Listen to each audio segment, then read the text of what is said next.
ગાંધીધામ શહેરને મહાનગરપાલિકાનો દરજ્જો આપવામાં આવ્યો છે, જેથી ગાંધીધામમાં વિકાસના નવા દરવાજા ખુલ્યા છે।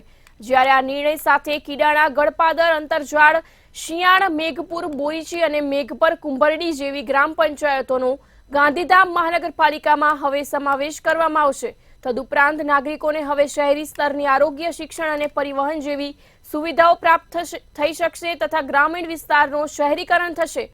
રોજગારમાં પણ નાણાકીય તકો વધતી દેખાય છે। સતત વસ્તી વધતી જાય છે અને નવા નવા એરિયાઓ ડેવલપ થતા જાય છે, જેને ડેવલપ કરવા માટે રોડ, રસ્તા, પાણી, લાઇટો વગેરે સગવડો આપવામાં ગાંધીધામ નગરપાલિકા પહોંચી નથી વળતી। હવે મહાનગરપાલિકાનો દરજ્જો મળવાથી અહીંના લોકોને જે પ્રાથમિક જરૂરિયાતો છે એને ગાંધીધામ નગરપાલિકા પહોંચી વળશે અને આવનાર દિવસોમાં ગાંધીધામની પ્રજા પ્રાથમિક રીતે સુખી થશે।